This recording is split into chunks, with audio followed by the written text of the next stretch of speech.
what's up? Today we are going to have a story time.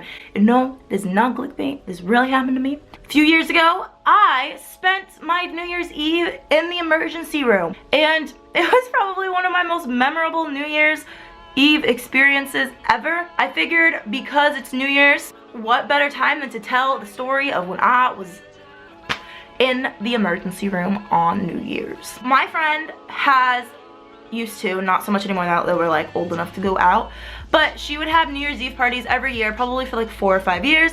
And I went through a phase a couple years ago where I was really into like trying not to eat bad. I mean, it didn't really work, but I would attempt not to drink because it was not good for you, the calories.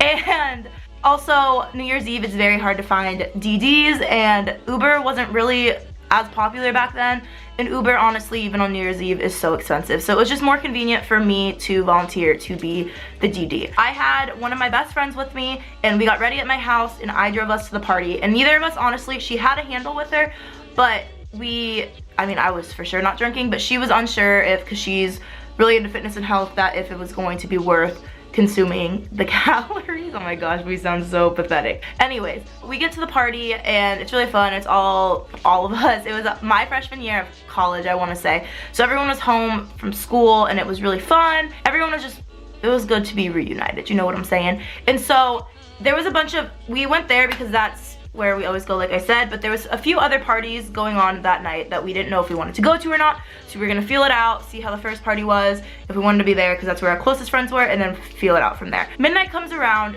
I'm sober, she's sober, everyone else is pretty much wasted, and if you guys have ever been to a party, you know that if you're the sober one around a bunch of wasted people, sometimes it's a little too much, if you know what I'm saying. It's funny, but it can be annoying. So I think at that point she kind of was like, I'm gonna drink a little bit, it's midnight. She was just put in a really awkward situation, like this boy trying to kiss her, and she was just ready to have a drink. So she goes into the car, drinks a little bit, but then people started like going to other parties because it was after midnight. I don't know, people just did. I don't know why they did, but they did. Someone who was having a party was texting us and was like, come over, we want to see you. And some of our co-workers were there and stuff like that. So we decided, okay, let's go to that party. We get there and we had never been to that house before, so we didn't know the layout of the floor, which you might be like, Brittany, why would we care? But that is crucial to the story. One of my best friends is known to be a klutz. Like, she'll say it, it's just an obvious thing. She's accident prone.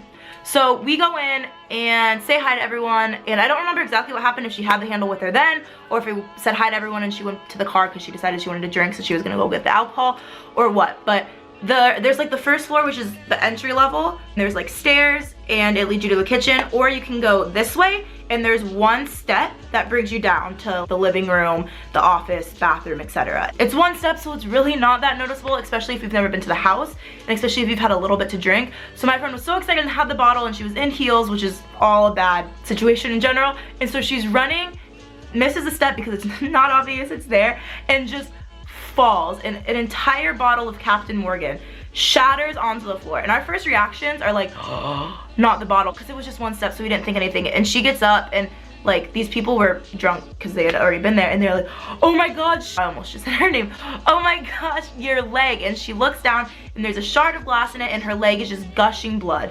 So we sit down and everyone's drunk, so they're making her think that she's gonna bleed out, and I'm like, you're not gonna die. But she was really freaking out, and someone was like, you need to go get stitches. So of course I'm the only sober one there, and I'm her best friend, so I'm gonna go with her to the hospital. So she's freaking out, there's blood gushing everywhere, everyone's drunk and like, oh my god, it's so bad, freaking out anymore, freaking her out even more.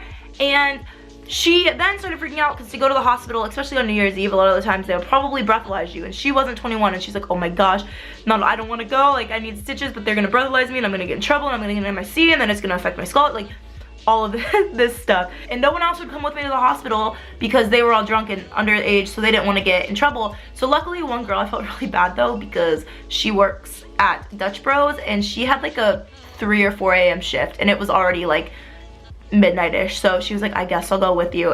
Thank you, homegirl, for being a trooper, because I would have not known what to do in the ER by myself. We get to the ER and she can't walk. It's like where me tries to show you my leg when it's not on camera. She can't walk because of where it's cut. I guess it was really painful. And so we go in and they get her a wheelchair and she's freaking out the entire time. And mind you, like, I'm barefoot in a sequin dress. Like, I'm gonna put pictures, probably we'll put them right here.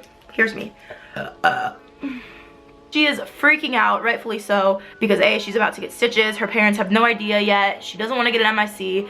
And we were probably there until like 4 a.m. And my mom was like, where the heck are you? Are you okay? Like, she started freaking out, and I was like, I'm in the emergency room. And she's like, what the heck? But yeah, like, she's in a tight dress with heels on. I'm barefoot with a sequins dress and like a New Year's Eve thing. And it took so long to get her stitches. She ended up having to get a lot of stitches. I don't remember. But it was a very, very, very eventful New Year's Eve. I don't think, hopefully, I will ever have a New Year's Eve quite as extravagant as ending up in the ER again. She ended up being okay. She ended up not getting an MIC. Her parents weren't mad. We came home and we made pizza and we slept, and yeah, very anticlimactic. Thank you guys so much for watching. I hope this I feel like I just went from like, oh, that was anticlimactic, okay, I'm ending the video. But yeah, I just don't think there's really much more to say about that. Don't run with glass in your hands. I guess that's, I don't know.